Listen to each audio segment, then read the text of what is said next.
ng crab balls mga kaibigan. At miswa na mayroong gulay siyempre. Siyempre kailangan masustansya ibibigay natin sa manager natin. Ayan na mga kaibigan, kumukulo na yung ating garlic based soup na may crab balls. At syempre, dinner na ito mga kaibigan ay matatagpuan nyo lang sa Malabon. O yung mga taga Malabon, shout out sa inyo dahil ito ay madalas makain nyo sa Malabon. A few moments later. Mga kaibigan, babatihin na natin ang itlog. At pagkabati natin ang itlog, ay set aside natin yung itlog. Kaya mga kaibigan, titimplahan natin itong ating soup ng Ricardo mga kaibigan. Siyempre, titikman muna natin. Pulong-pulo na ito mga kaibigan. Very good na mga kaibigan. Lalagyan natin mga kaibigan ng oyster sauce. Siyempre. Oyster sauce.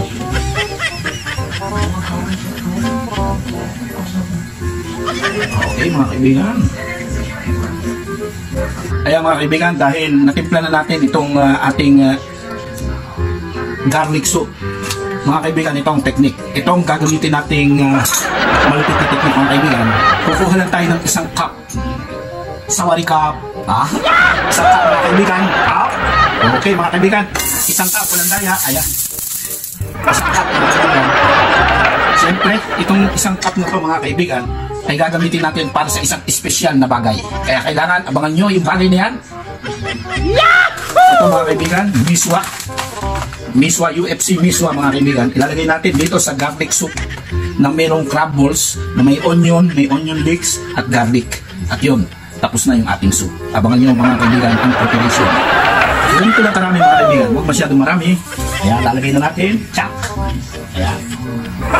Kailangan natin yung tumulo mga kaibigan. Habang yan kumukulo, ipe-prepare naman natin yung isang ulam na para kay manager. Mga kaibigan, lagyan natin ng konting mantika. Siyempre, lalagyan natin ng konting mantika ay yung ganyan lang karami mga kaibigan. Ayan. Pagkatapos niya na ilalagay na natin yung ating gulay. Siyempre may gulay pa rin mga kaibigan. Kahit na kailangan may gulay tayo. Dahil ang gulay ay ayan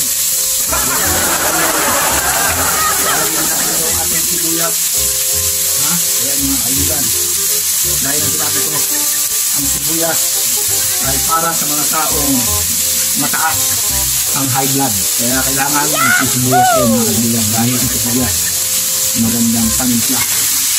Kaya ano lang yan mga kaibigan,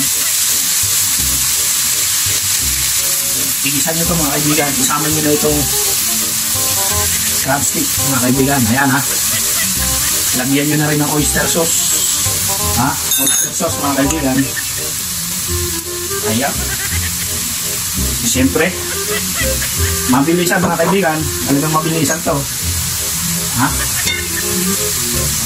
Ajinomoto mas. Siyempre, lagyan natin ng konting sabaw mga kaibigan. Yung sabaw ng yung soup base. Konti na, kung masyadong marami mga kaibigan. Gisa nyo lang ito mga kaibigan, gisa ka ng gisa hanggang sa mawala ang tubig. Mamaya masusurpresa kayo sa magiging resulta nito. Ito na mga kaibigan, ito ang hinahanap natin. Natuyuan na siya ng tubig. Ngayon mga kaibigan ay kukunin na natin yung lalagyan, pero hindi pa tapos ito mga kaibigan. Hindi pa.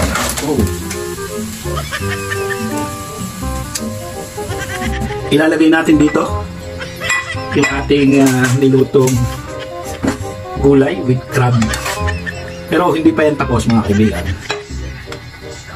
Gulay and crab stick crab stick medyo mabilis maluto yan. Luto na kasi yan repolyo, onion, hindi ko na naisa-isa, mabilisan mga kaibigan Ayan. Ngayon, lalagyan naman natin ng mantika to mga kaibigan. Okay. Ito na ang ating itlog. Siyempre, ang itlog natin ay i-drain muna natin sa mantika. Ayan. Ayan mga kaibigan. Para walang buo-buo. Ayan mga kaibigan Hayaan natin maluto siya dyan.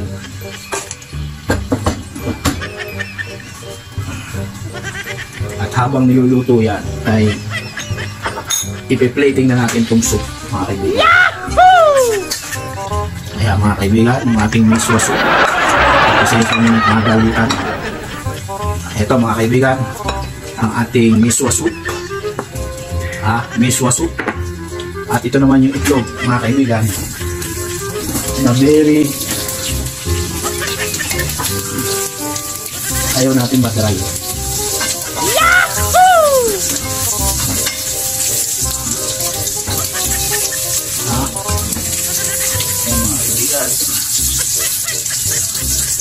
Ibabaw natin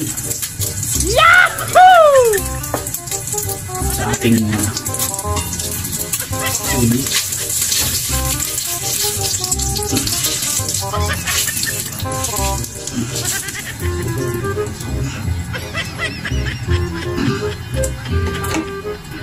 Okay mga kaibigan, for the final touch na ating egg gourmet, ito yung ating sauce.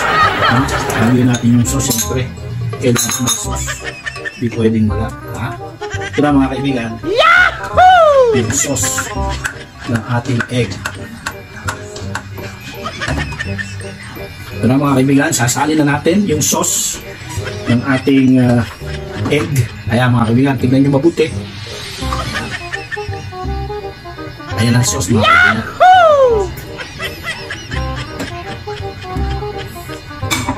Diba? Quick egg omelette with miswa soup. Kaya tikman natin mga kaibigan. Tikman natin. Siyempre kailangan matikman natin. Tikman mo. Ito mga kaibigan. Tita Amor, unang kagat sa'yo.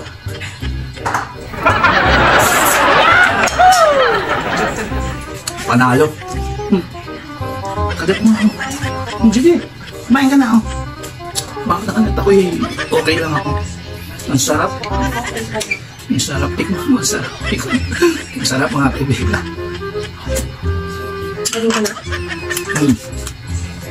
Kaya lang, quick dinner natin dahil very busy si manager. Kaya salamat at thank you mga kaibigan.